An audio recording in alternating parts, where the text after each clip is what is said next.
नारायण। श्री गुरुभ्यो नमः। स्वागत है आप सभी का आज के इस व्याख्यान में। हम सभी लोग अष्टाध्यायी पढ़ रहे हैं काशिका वृत्ति के साथ। आज काशिका वृत्ति में हम लोगों ने पिछले व्याख्यान में न लुमतांगस्य यह सूत्र पढ़ा था। इस न लुमतांगस्य सूत्र में अंतिम में एकदम से जब समाप्त होने वाला था तब तक हमारी एक उत्पादनी शक्ति ने आकर के कैमरा बंद कर दिया था। तो इस कारण से अंतिम जो उदाहरण बताने थे वह उदाहरण छूट गए थे। तो उन उदाहरणों को देखते हुए आज इस सूत्र को समाप्त करेंगे और साथ ही साथ इसके बाद अग्रिम सूत्र 64 नंबर का अचोन्त्यादि टी उस सूत्र को भी पढ़ेंगे। ठीक है। तो न लुमतांगस्य यह सूत्र में हमने अंतिम बात यह समझी थी कि लुमता क्यों कहा गया। तो उदाहरण दिया कार्यते, क्योंकि कार्यते इस उदाहरण में टी धातु के बाद जो ऋच प्रत्यय लगा है उस ऋच प्रत्यय का लुक नहीं हुआ है, स्लू नहीं हुआ है, लुप नहीं हुआ है, ऋच प्रत्यय का लोप हुआ है। क्या हुआ है? लोप। और जहां पर लोप होता है वहां न लुमतांगस्य नहीं लग पाता। प्रत्यय लोपे प्रत्यय लक्षणम हो जाता है। लोप होगा तो प्रत्यय लोपे प्रत्यय लक्षणम लगेगा। लोप नहीं रहेगा, लुक रहेगा, श्लू रहेगा या लुप रहेगा, तब लोप लुक श्लू नहीं, लुक श्लू लुप ये तीन रहेगा तो न लुमतांगस्य लगेगा, प्रत्यय लक्षण नहीं हो पाएगा। और यदि लुक श्लू लुप नहीं है यानी कि लोप है, तो फिर प्रत्यय लोपे प्रत्यय लक्षणम होगा। णिच का लोप हो जाने के बाद भी क्री को अणिच प्रत्यय को ण की संज्ञा वाला मान करके हमने वृद्धि की थी, क्री को कार किया था, तभी कार्यते रूप बना था। ठीक है। ये सारी बातें जान ली थी। अंतिम प्रश्न पूछा था अंगस्येति किम, इसके उदाहरण को लिख करके समझाना बाकी था। तो प्रश्न उठ रहा है अंगस्य इति किम, अंगस्य ऐसा क्यों कहा गया न लुमता अंगस्य इस सूत्र में। तो उसका उत्तर देते हैं कि पंच सप्त पयः साम। चार उदाहरण दे रहे हैं। पंच सप्त पयः साम।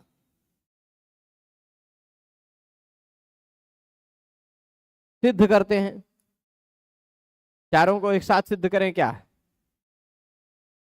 देखते हैं। पंच सप्त पयः साम। पंच और सप्त इन दोनों में मूल रूप से शब्द हैं पंचन और सप्तन। कौन से शब्द हैं? पंचन और सप्तन। तो उन शब्दों के बाद जस प्रत्यय लगेगा। पंचन और सप्तन इन दोनों शब्दों के बाद हमने लगाया है प्रत्यय जस। ठीक है। पंचन जस और सप्तन जस, पंच सप्त एक साथ सिद्ध करते हैं। एक मिनट, यहां लिखते हैं, यहीं लिखेंगे। पंचन धन जस, इसी तरह यहां रख लीजिए सप्तन धन जस। ये दोनों स्थितियां हैं। पंचन जस सप्तन जस। होगा क्या? षणांता षट सूत्र से, जो सूत्र आप पढ़ चुके हैं, षकारांत और नकारांत जो संख्या होती है उसको षट कहा जाता है। तो पंचन क्या है? षट है। सप्तन क्या है? षट है, क्योंकि षट संज्ञा है, नकारांत है। ठीक है, षट संज्ञा हो गई। अच्छा, षट संज्ञा होने के बाद षड्भ्यो लुक, षड्भ्यो लुक ने कहा कि षट संज्ञक शब्दों के बाद आने वाले जस और शस प्रत्यय का लुक हो जाता है। खत्म, बचा पंचन सप्तन। लुक हुआ। अब इसके बाद यहां पर प्रत्यय लक्षण नहीं हो पाएगा। प्रत्यय लोपे प्रत्यय लक्षणम होता है। प्रत्यय का यदि लोप हुआ होता तो प्रत्यय लक्षण रहता। यहां प्रत्यय का लोप नहीं है, लुक है। षड्भ्यो लुक। ठीक है, सूत्र से हुआ तो लुक है, इस कारण से प्रत्यय लक्षण नहीं माना गया। और प्रत्यय लक्षण नहीं माना गया, परंतु शर्त क्या है? लुक हुआ है, लुक हुआ है, श्लू हुआ है, लुप हुआ है, तो उसको निमित्त मान करके अंग को कोई कार्य नहीं किया जा सकता। अंग संबंधी कोई कार्य नहीं किया जा सकता। अच्छा, अंग संबंधी कार्य कौन सा है? तो अष्टाध्यायी के छठे अध्याय में देखिएगा, 641 है कि 6, देख लीजिए। छठे अध्याय के चौथे पाद का पहला सूत्र है कि तीसरे पाद का पहला सूत्र है? अंगस्य, पहला ही सूत्र है किसी पाद का। 641 है ना? ठीक है, छठे अध्याय के चौथे पाद का पहला सूत्र है अंगस्य। उसका अधिकार कहां तक जा रहा है? 7457 तक। 641 से 7457 तक 97। 641 देखिएगा, सूत्र नंबर 641 से लेकर के 7497 तक के बीच के किसी भी सूत्र के द्वारा कोई कार्य हुआ हो तो वह कार्य अंग कार्य कहा जाता है। ठीक, वह अंग के स्थान पर कार्य होता है। परंतु अब जरा एक सूत्र ये देखिए, सुप्तिङन्तम पदम।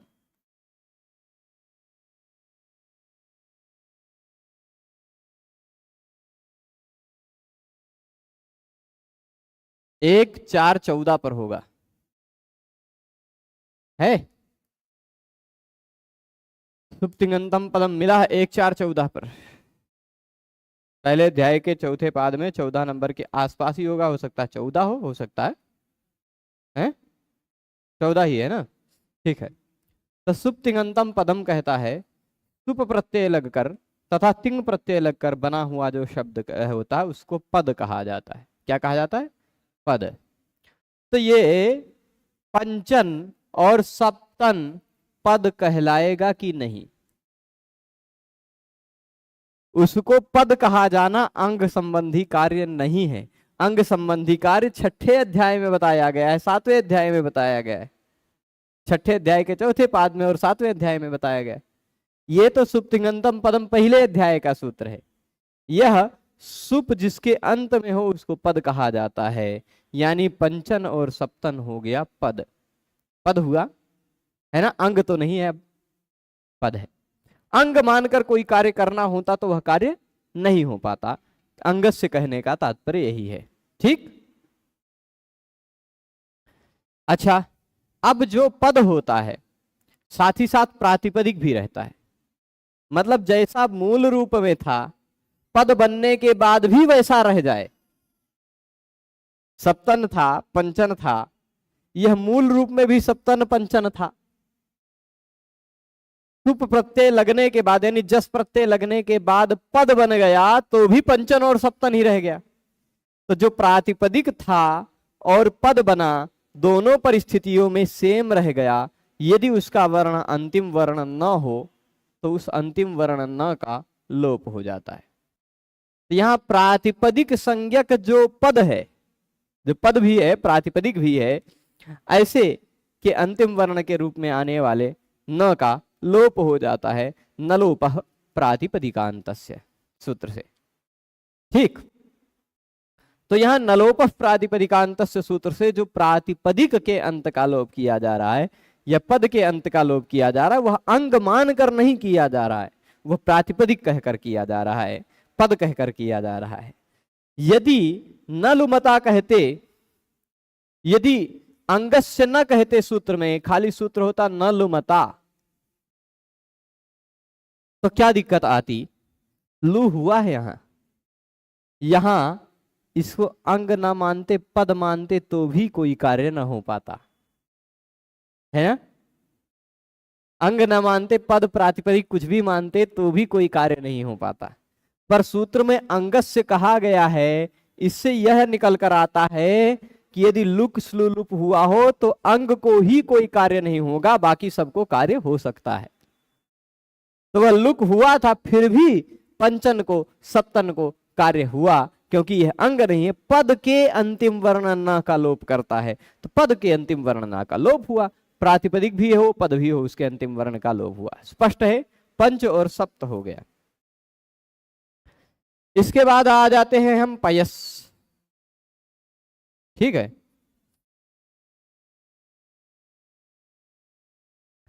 अच्छा, पंच शब्द की तरह ही सामन भी है। क्या शब्द है? सामन। यहां भी सु प्रत्यय लगा है, जस प्रत्यय नहीं है, ये सामन में सु प्रत्यय है। साम, सामनी, सामानी, ऐसा रूप बनता है। तो यह सामन जो है ना, नपुंसक लिंग शब्द है, चर्मन, वर्मन इत्यादि की तरह। यह जो सामन शब्द है, इसके बाद सु लगा। एक सूत्र है, खोजिएगा मिल जाएगा कहीं, समोर नपुंसकात, 7 1 13। ठीक, अच्छा, वहां 7 1 13 समोर नपुंसकात जो सूत्र दिखाई पड़ रहा है आपको, उसी में कहीं पिछले सूत्र में लुक होगा। है? क्या है? कौन से सूत्र में है? कितने? 7 1 23। और ये कितना है समोर नपुंसकात? 23 पर है ना। और लुक कहां पर है? 22 नंबर पर है ना। 22 नंबर सूत्र पर लुक कहा गया, 23 नंबर सूत्र कहा गया समोर नपुंसकात।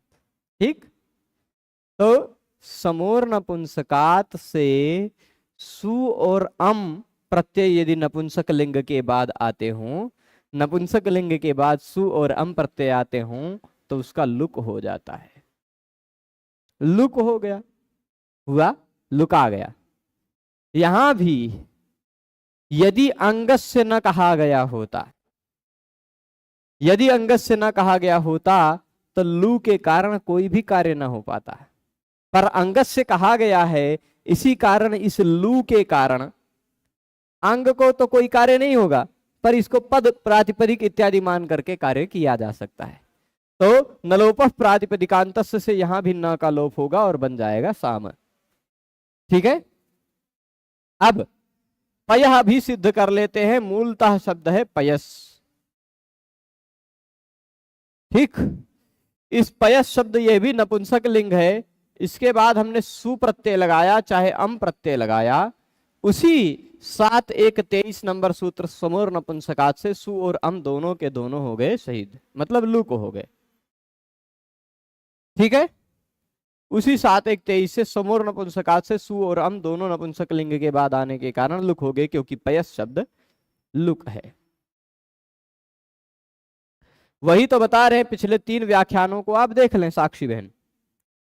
लुक, स्लू, लुप, लोप, इन सब में अंतर हम बता ही रहे हैं, और अंतिम सूत्र है उसके बताने का। ठीक, जब आप पूरा नहीं देखेंगे, अधूरा देखेंगे थोड़ा सा, तो यही बात होगी। पिछले 2 और व्याख्यान देख ले, यूट्यूब पर उपलब्ध है। तो 2 नहीं 3 हो गया होगा। एक में प्रत्यय, आप अदर्शनम लोपः से शुरू कीजिए। प्रत्यय से लुक स्लुलुपः, अदर्शनम लोपः, प्रत्यय से लुक स्लुलुपः, प्रत्यय लोपे प्रत्यय लक्षणम न लुमतांग से। अभी खत्म हो जाता तो चारों को थोड़ा संक्षिप्त में बता भी देता हूं। अंतिम उदाहरण देख रहे हैं, पयस। इस पयस के बाद था सु या अम, उसका हो गया समोर नपुंसकात से लुक। सु और अम यदि नपुंसक लिंग के बाद आते हो तो उनका लुक हो जाता है, इसी कारण लुक हो गया। अब जब लुक हुआ तो उस लुक के कारण, देखिए लोप होने में और लुक होने में अंतर यही है कि जब लोप होता है तो उसको आश्रित मानकर यहाँ कार्य हो सकता है, परंतु लुक को, यदि लुक हुआ है, स्लू हुआ है, लुप हुआ है, तो अंग को कोई कार्य नहीं हो सकता है। प्रत्यय से पहले वाले अंग को अंग मानकर कोई कार्य आप नहीं कर सकते। स्पष्ट है? तो इसको हम अंग मानकर कोई कार्य नहीं कर रहे हैं, पर इसको पद तो माने जाएगा, सुप्तिगंतम पदम। और किसी पद का अंतिम वर्ण स हो तो उसके स्थान पर ससजो रू से रू हो जाता है, यह रू बन जाएगा। जैसे फिर इस रू में से केवल र बचता है, पयर हो गया। इस र के बाद कोई वर्ण नहीं, वर्णों का अभाव है, अवसान है, जिसको विराम भी कहा जाए, विराम का है वर्णों का, वही अवसान है। अवसान परे रहने पर अवसान से पूर्व में आने वाले र का विसर्ग हो जाया करता है, इस कारण से बन जाएगा पयः। तो यहां अंगस्य कहने के कारण ही ये चारों उदाहरण सिद्ध हो पाए, अन्यथा नहीं हो पाते। अब चारों जो सूत्र हमने पढ़े, इन चारों सूत्रों को संक्षिप्त में एक बार फिर से बता देते हैं, फिर हम लोग अगले सूत्र पर चलेंगे। ठीक है। अदर्शनम लोपः सूत्र ने कहा था किसी का भी अदर्शन हो रहा हो तो उसको हम लोप कहते हैं। ठीक, अदर्शन मतलब न दिखाई पड़ना, वह न दिखाई पड़ना वर्णों पर आश्रित है, वर्णों का न दिखाई पड़ना लोप कहा जाता है। ठीक है। परंतु यदि वो पूरा पूरा प्रत्यय का अदर्शन हो जा रहा है तो कभी कभी प्रदर्शन का, प्रत्यय के अदर्शन के लिए भगवान पाणिनि जी लुक कह देते हैं, लुक करो, कभी कभी कह देते हैं स्लू करो, कभी कभी कह देते हैं लुप करो। तो जब लुक करने को कह रहे हैं, स्लू करने को कह रहे हैं, लुप करने को कह रहे हैं, तो वह तीनों भी प्रत्ययस्य अदर्शनम है, वो प्रत्यय का अदर्शन है। लोप किसी का भी हो सकता है, लुक, स्लू, लुप केवल प्रत्यय का हो सकता है। ठीक, प्रत्यय का आदर्शन। अब लुक में, स्लू में, लुप में, इन तीनों में अंतर आता है। स्लू होने पर द्वित्व हो जाता है, लुप होने पर स्वर विशेष अलग अलग होता है तद्धितों में, और लुप युक्त व्यक्ति वचने इत्यादि भी कार्य होते हैं। और लुक होने पर भी ये लुकी इत्यादि जो कार्य कहे गए हैं वो लुक तद्धित लुकी है ना, इत्यादि कार्य होते हैं। अच्छा, लुप, श्लू, लुक ये तीनों होता है प्रत्यय का, लोप होता है किसी का भी। अच्छा, जब प्रत्यय का भी कभी कभी लोप, मतलब सबका हो सकता है लोप, लुक, श्लू, लुप केवल प्रत्यय का होता है, लोप भी प्रत्यय का भी हो सकता है, वर्णों का भी हो सकता है। तो जब प्रत्यय का लोप होता है तो उस प्रत्यय के लुप्त, उस लुप्त प्रत्यय को आधार मानकर कोई कार्य किया जा सकता है अंग को। परंतु प्रत्यय का लुक हुआ है, स्लू हुआ है, लुप हुआ है, तो उस प्रत्यय को आधार मानकर कोई अंग संबंधी कार्य नहीं किया जा सकता। इतने ही अंतर है। ठीक है। अब आ जाते हैं हम लोग अगले सूत्र में, जो सूत्र है अछोन्त्यादि टी। आ जाओ, अछोन्त्यादि टी। टी क्या है? अछोन्त्यादि टी। टी किसे कहते हैं? तो इसको समझने के लिए आप केवल इतना ध्यान रख लीजिए कि यह एक छोटी सी संज्ञा कर रहा है, टी संज्ञा। इसी के बाद उपधा संज्ञा भी आएगी। ठीक, तो बहुत सरल सूत्र है। टी संज्ञा का भी सूत्र हम लोग आज समझ ही लेते हैं, और उसके साथ साथ उपधा संज्ञा को भी आज समझ ही लेते हैं। ठीक है, देख लेते हैं, बहुत सरल है। देखिए, पूरे व्याकरण में बहुत बार आएगा टी। क्या आएगा? टी। जैसे टित आत्मने पदानाम टेरे, है ना, भस्य टेर लोपः, टेह, ऐसा भी सूत्र आएगा जहां टेह का प्रयोग करेगा। नस्तद्धिते सूत्र भी टी संबंधी कार्य ही करता है। ठीक है। तो विषय यह है कि पूरे व्याकरण में कहीं भी यदि टी शब्द आता है तो उस टी का मतलब क्या है, टी किसे कहा जाता है।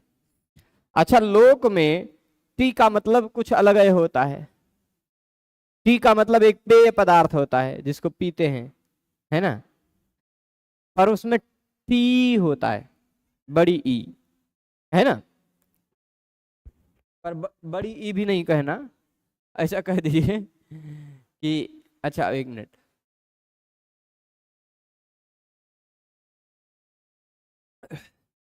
वैसे टी, हाँ टी ये है, क्या है, टी नहीं है, चाय वाला नहीं है, टी है। अच्छा, वो अंग्रेजी में जो टी है ना, ऐसा लिखा जाता है। एक व्यक्ति कह रहा था इस टी लिखने में ई और ए बेकार हैं, इसको भी तो टी ही कहा जा सकता है, ऐसा एक व्यक्ति कह रहा। अंग्रेजी भाषा ऐसी भाषा है ना, ई और ए हटा भी दीजिए तो भी टी ही रहेगा, है ना, और ई और ए जोड़ दीजिए तो भी टी ही रहेगा, बोलने में कोई अंतर नहीं आएगा। संस्कृत में यह विशेषता है कि एक भी वर्ण एक भी मात्रा बढ़ी है तो उच्चारण में अंतर आएगा ही, ठीक है। यहाँ द्वितीय वर्ण बढ़ जाते हैं, कोई उच्चारण में अंतर नहीं आता, है ना। तो अब मैं बता रहा था टी किसे कहते हैं। कोई एक शब्द पकड़िए, अच्छा ये टी एक संज्ञा है, व्याकरण में बहुत प्रयोग में आने वाली ये संज्ञा है। अच्छा, कोई भी शब्द आप ले लीजिए, कोई भी आप धातु ले लीजिए, उसमें टी है, ठीक। कोई भी शब्द कोई भी धातु आप ले लीजिए, उसमें टी है। यदि उसमें स्वर वर्ण है तो उसमें टी है ना। ऐसा कोई शब्द मुझे भी मिला नहीं, हाँ एक अक्षरी में कोई हो सकता है कुछ मिलते हो, क, ख इत्यादि का कुछ और अलग अर्थ होता हो जो एक शब्द है पर हलंत है, स्वर वर्ण नहीं है उसमें, तो ऐसे शब्दों की बात छोड़ दीजिए। जो शुद्ध रूप से शब्द हैं जिसमें कोई स्वर वर्ण है, ऐसे शब्द में टी है।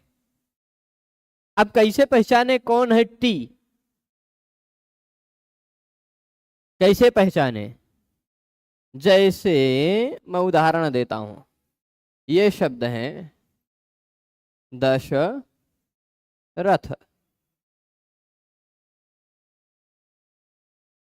ठीक। अब उन्हीं के पुत्र जी को यहां ले आते हैं, राम, ठीक। और उनकी पत्नी जी को, भगवती सीता जी को यहां ले आते हैं, सीता या जानकी लिख दीजिए। इन तीनों शब्दों में कहां है टी, तो पहचानने का तरीका क्या है, अचोन्त्यादि टी, अचोन्त्यादि टी का ऑपरेशन कर दिया जाए, पहले कर दें। अचोन्त्यादि टी का ऑपरेशन करेंगे तो उसमें इतने शब्द निकलेंगे, एक निकलेगा अचह, दूसरा अंत्य, अचह अंत्य अचोन्त्य हो जाएगा ना। अचोन्त्य का मतलब क्या हुआ, अंतिम स्वर वर्ण, अंतिम स्वर वर्ण। अचोन्त्य का मतलब क्या हुआ, अंतिम स्वर वर्ण ही तो हुआ। अच्छा, अचोन्त्य ही थोड़े ना कहा गया सूत्र में, सूत्र में कहा गया अचोन्त्यादि, अंतिम स्वर वर्ण से शुरू होने वाले समुदाय को टी कहा जाता है। अचोन्त्यादि टी का मतलब ये, किसी शब्द में अनेक स्वर वर्ण होंगे तो उसमें अंतिम स्वर वर्ण पकड़िए, उस अंतिम वर्ण से शुरू होने वाला जो शब्द है, जो अंश है, जो हिस्सा है, उसको कहा जाता है टी। क्या कहा जाता है, टी। अब इस टी का फायदा क्या होता है उसको बताएंगे, अंतिम स्वर से लेकर के आगे के सभी, बिल्कुल आप सही समझे हैं रमण जी। तो इसमें ये पहला एक स्वर वर्ण है अ द के बाद, दूसरा स्वर वर्ण श के बाद भी अ है, तीसरा स्वर वर्ण र के बाद भी अ है, चौथा स्वर वर्ण थ के बाद अ है। इस अंतिम स्वर वर्ण को पकड़ लीजिए, उसी से शुरू कीजिए, बन गया टी क्या है अ। ठीक, टी क्या है अ। बहुत उदाहरण दूंगा मैं आपको टी का। राम में पहला एक स्वर वर्ण आ है, दूसरा अ है, अंतिम स्वर वर्ण कौन सा है अ, उसी से शुरू कर दीजिए, उसके बाद कुछ है ये नहीं तो खाली खाल अ हो गया टी। ठीक, वहीं से शुरू करना है, टी भाग वहीं से आता है। सीता में क्या है टी भाग, आ को टी कहा जाएगा। सीता में जो आ है वह टी है। ठीक है, ये समझ गए। परंतु अब थोड़ा सा और अगले स्टेप में चलते हैं। ठीक, एक शब्द है मनस। कौन सा शब्द है,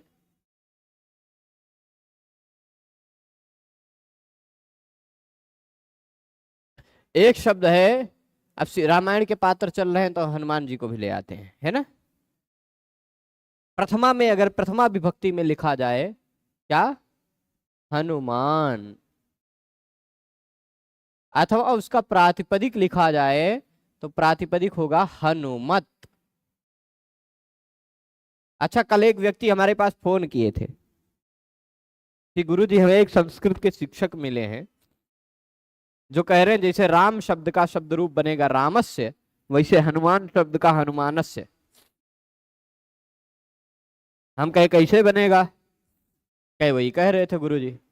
हम कहे वही कह रहे थे तो उन्हीं से आप विचार कीजिए। कहे नहीं, उनको समझाना है तो कैसे समझाया जा सकता है। तो हमने बताया कि तरीका यही है कि राम शब्द में म अकारांत है, म के बाद हलंत नहीं लगा है, पर हनुमान में न हलंत लगा हुआ है। ठीक, राम में राम मूल शब्द है, हनुमान में हनुमत मूल शब्द है। अब शब्द की प्रक्रिया आप न जाने तो उसमें आपकी कमी है। चलिए अब फिलहाल यहां पर आते हैं। मनस में अंतिम स्वर वर्ण क्या है। देखिए, मनस में कुछ लोगों को तीन ही वर्ण दिख रही होगी, तीन ही वर्ण दिख रहे होंगे, तो उनकी बात मैं नहीं करता। मनस में 5 वर्ण हैं, म अ न अ स। अंतिम स्वर वर्ण कौन सा है, न के बाद वाला अ, वहीं से शुरू कर दीजिए, आगे का जितना भी हिस्सा होगा उसको टी कहा जाएगा। अस हो गया टी। क्या हो गया, अस। ठीक है, हनुमान में टी क्या हुआ, ह के बाद अ है, न के बाद उ है, म के बाद आ है, वहां आ से अंतिम स्वर वर्ण आ है ना, वहीं से शुरू कर दीजिए, हो गया आन जो है ना, क्या, आन जो है वह टी है। यहां म के बाद जो अ है उससे शुरू कर दीजिए, अत जो है वह टी है। अब मुझे लग रहा है कि आप लोग टी क्या है वह पहचान गए, पहचान गए टी को। यह टी कभी कभी एक वर्ण का भी हो सकता है, कभी कभी द्विवर्ण का भी हो सकता है। यदि शब्द का अंतिम वर्ण व्यंजन है, यदि जी, जैसे पंचन में अन टी है, राजन में अन टी है, ठीक है, बहुत सही समझ रहे हैं। तो उसी तरह शब्द के अंतिम स्वर वर्ण से शुरुआत करके जो शब्द समुदाय मिलता है उसको क्या कहा जाता है, टी कहा जाता है। अब आप जानते हैं, मैं कुछ उदाहरण देता हूं इस टी के फलस्वरूप क्या कार्य होता है। मनस है, इसके बाद ईशा है, क्या है,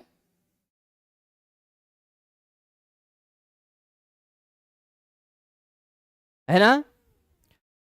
शकंध्वादिषु पररूपम वाच्यम, शकंध्वादिषु पररूपम वाच्यम एक ऐसा वार्तिक है। ठीक, शकंध्वादिषु पररूपम वाच्यम वार्तिक है जो कहता है शकंधु इत्यादि शब्दों में पठित जो शब्द हैं उसमें पररूप हुआ है ऐसा मानना चाहिए।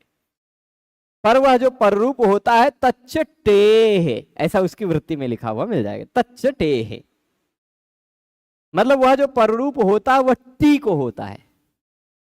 तो वहां देखिएगा, इधर से लेना है शक, इधर से लेना है अंधु, शक अंधु जोड़ने पर शक का टी भाग, टी अ लिया, अंधु का अ लिया, दोनों में से पर वाला अ बचा, बच गया शकंधु। इसी तरह कर्क अंधु, कर्कंधु, टी भाग लेना है। तो उसी में आपने देखा मनस में टी भाग क्या लिया, अस। मनस में टी भाग क्या है, अस, है ना। अस लिया और ई लिया, अस और ई इन दोनों को जोड़ने में पर वाला केवल बचा, पर रूप। इधर से अस हट गया, ई बचा, मनीषा, तब बनता है। ये टी संज्ञा होने के फलस्वरूप यह कार्य सिद्ध होता है। टी भाग को पर रूप होता है, ठीक है। अच्छा, टी का फल आप और देखेंगे, टी संज्ञा का आत्मने पद के धातु रूपों में। आत्मने पद में मैं इसको खोल लेता हूं और आपको बताता हूं।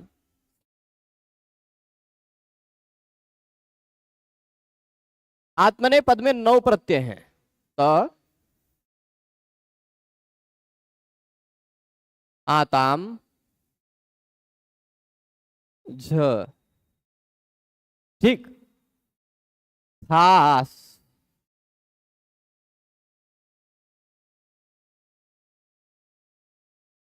आथाम और ध्वम। ये धातु रूप बनाने में काम आते हैं। जैसे पठति, पठता, पठंती इत्यादि बनता, वैसे एधते, एधेते, एधन्ते, एधसे, एधेथे, एधध्वे, एधे, एधावहे, एधामहे, ऐसे बनता है ना। यहां है प्रत्यय ईट, यहां है प्रत्यय वही, यहां है प्रत्यय महिंग। महिंग में से बचता है मही, ठीक। अब जिन प्रत्ययों के स्थान पर आदेश हो जाता, उन प्रत्ययों को मैं पहले जो जो कार्य होते हैं और उन कार्यों को बता देता हूं। पहले ये सारे के सारे प्रत्यय गीत हैं, ये आपको पता है। आतो गीता इस सूत्र से आ के स्थान पर ई हो जाता, ई होता है, ई बचता है, ठीक। यहां भी आताम बन जाता है इताम, आथाम बन जाता है इथाम। ये एक कार्य होता। दूसरा कार्य क्या होता है, थासह से, इस सूत्र से थास के स्थान पर आ जाता है से। तीसरा कार्य होता है इट के ट की इत संज्ञा, तस्य लोप से लोप। चौथा कार्य होता है झोंतः, झ के स्थान पर आ जाता है अंत, ठीक। इतना कार्य हो गया। अब हम लोग मुख्य काम करने जा रहे हैं, जो कार्य है टित आत्मने पदानाम, टित आत्मने पदानां टेरे।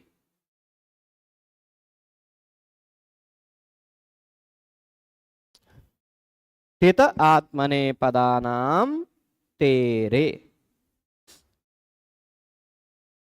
ठीक। आत्मने पद में जो टित लकार हैं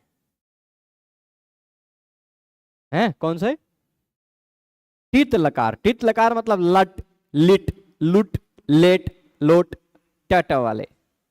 उन टित लकारों में आत्मने पद में प्रत्यय में जो टी है, टेरे पे ही समझना है। टेरे क्या है, टेह ए, टेरे में ये बात है भाई। टेह ए मतलब टी के स्थान पर ए हो जाता है, टी के स्थान पर ए हो जाता है, टेह ए। अच्छा, टी कहा है सूत्र में, तो अचौंत्यादि टी कह रहे हैं या टेह कह रहे हैं। तो जैसे हरि का हरे हो जाता है, वैसे टी का टेह हो जाता है ना।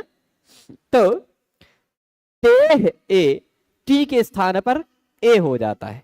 कहां, आत्मने पद में, लट, लोट, लिट इत्यादि टित लकारों में, ठीक है। तो होगा क्या, सब जगह को टी, सब जगह में टी खोजिए, इतने सारे टी आपको खोजने हैं और सभी टी को खोजकर उसके जगह पर ए कर देना है। करेंगे, चलिए ट्राई करते हैं। इसमें टी क्या है, त में, टी है अ, उसके स्थान पर ए हो गया ते, है ना। इधर टी क्या है, इधर टी अंतिम स्वर वर्ण से शुरू करना आ से, तो आम है टी, पूरा आम हट जाएगा, उसके स्थान पर ए आ जाएगा इते, है ना। यहां अंत में टी क्या है आ, उसके स्थान पर ए होगा तो अंते, टी के स्थान पर ए करना है। से में ए है ही, वहां जरूरत नहीं है ना। तो इथाम में टी क्या है आम, उसके जगह पे ए। ध्वम में टी क्या है अम, उसके जगह पर ए, आ हट गया ए जुड़ा तो ध्वे हो गया। इट में टी क्या है ई, पूरे ई के जगह पे हो गया ए, है ना।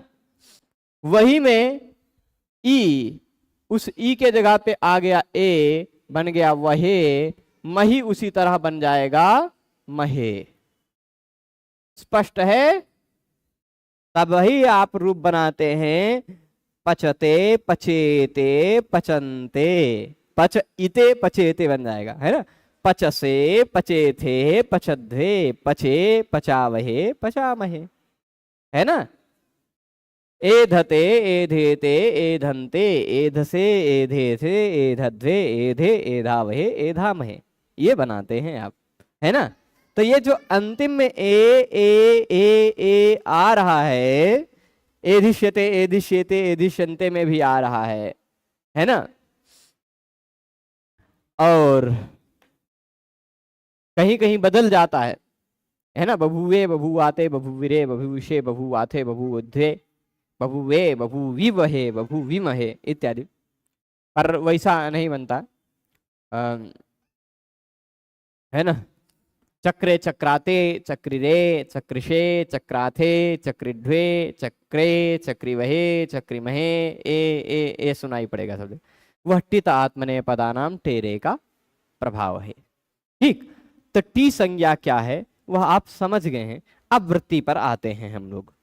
ठीक है, ये क्या है यहां आपको ध्यान देखना। अच्छा, इति निर्धारणे षष्ठी। अच्छा, यहां पर जो षष्ठी लगी हुई है वह निर्धारण अर्थ में षष्ठी लगी है। ठीक, तो निर्धारित करना है, अच वर्ण को निर्धारित करना है, ऐसी इस अर्थ में षष्ठी लगी है। ठीक, और जाता वेक वचनम, जाति में एक वचन है। जाति में एक वचन है यानी जाति का तात्पर्य क्या होता है। जहां किसी एक को कहने से अनेक का बोध होता है वह अधिकांश शब्द जाति सूचक होता है। जैसे ब्राह्मण कह दिया एक वचन में, पर उससे कई को बोध हो रहा है, उसके घटक कई हो सकते हैं, है ना, उससे विशिष्ट कई हो सकते हैं। वैसे ही अच कह दिया तो उसके विशिष्ट कई हो सकते हैं। अ ई उ, आ भी अच है, ई भी अच है, उ भी अच है ना। तो जाति में एक वचन है। तो तात्पर्य यह ले रहे हैं अचाम सन्निविष्टानाम योन्त्योच। अच यदि सन्निविष्ट है किसी शब्द में, कई अच सन्निविष्ट हैं, कई हैं या एक भी है, कोई दिक्कत नहीं। अचो जो सन्निविष्ट अच हैं, जो शब्दों में निविष्ट किए गए हैं, ऐसे जो अच हैं, उन अचों में योन्त्योच जो अंतिम अच है, यह अंत्यः अच जो अंतिम अच है। एक शब्द में हो सकता है कई अच हों, उन शब्द में, उस शब्द में जो सन्निविष्ट कई अच हैं, उन अचों में जो अंतिम अच है तदादि शब्द रूपम टिसंज्ञम भवति, वहीं से शुरुआत कर दिया जाए तो जो बनेगा वह टी कहा जाएगा। जैसे दशरथ में अंतिम अ से शुरू किया तो अ ही है, उसके बाद कुछ नहीं है तो अ ही टी है। परंतु मनस में अंतिम स्वरवर्ण अ से शुरू किया तो अ के बाद स भी है तो अस टी हो गया। इसी तरह करिन एक शब्द है करिन, यहां अंतिम स्वरवर्ण ई से शुरू किया तो इन हो गया टी भाग, है ना।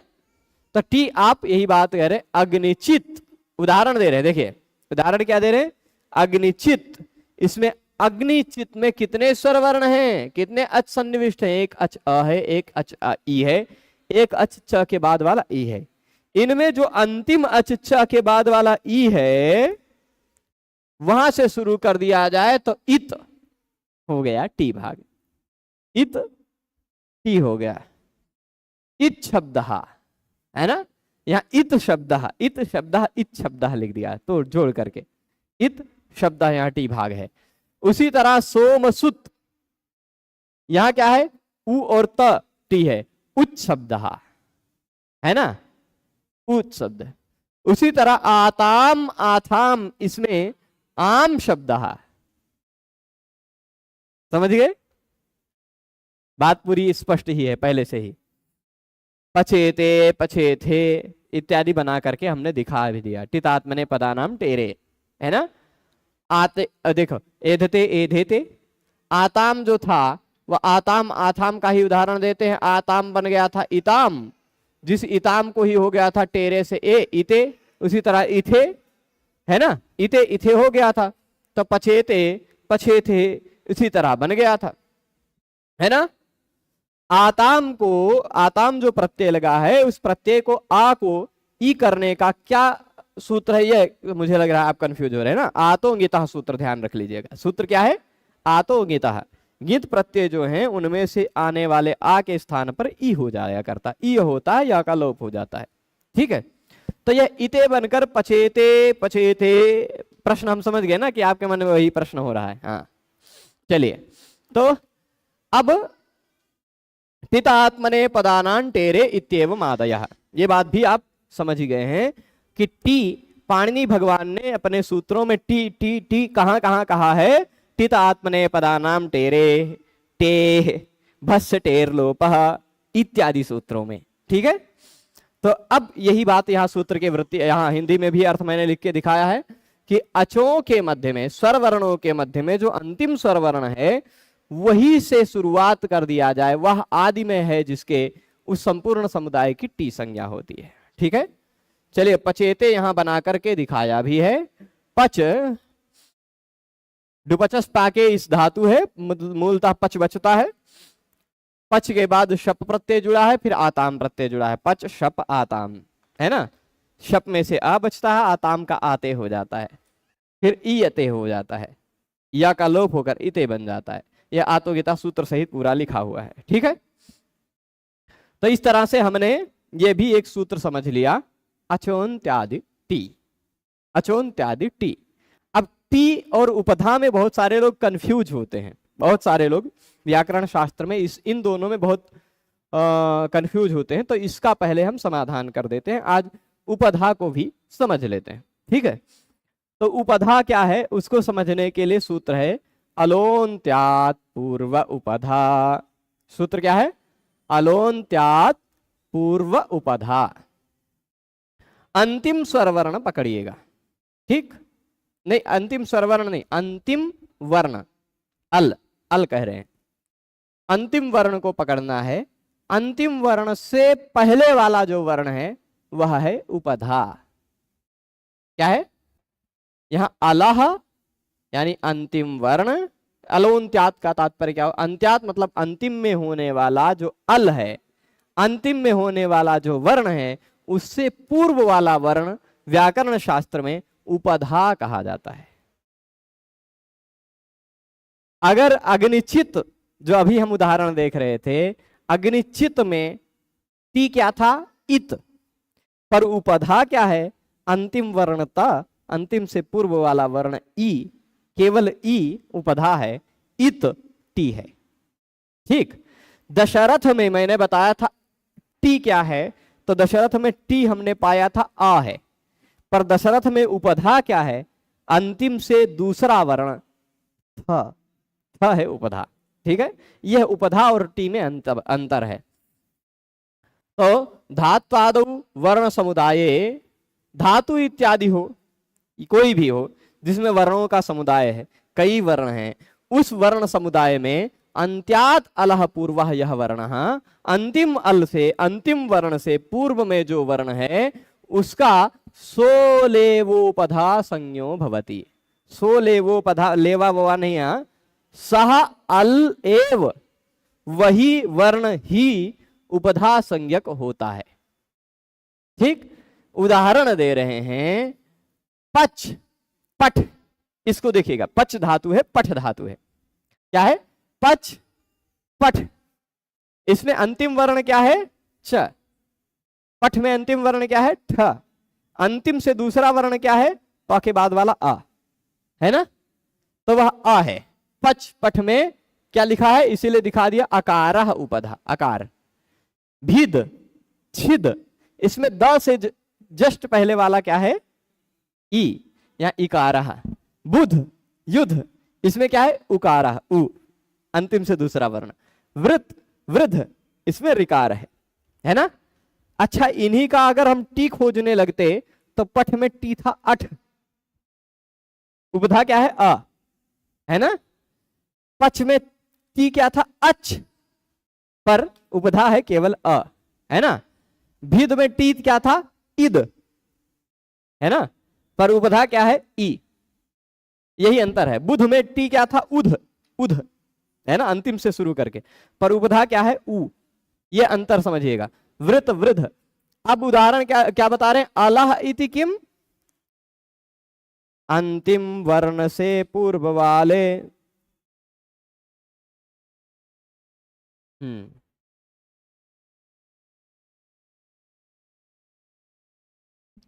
ठीक है, यहां क्या कह रहे हैं, अलह इति किम शिष्टः शिष्टवान समुदायात पूर्वस्य माभूत उपधा प्रदेशाः अत उपधायाः इत्येवम् आदयः।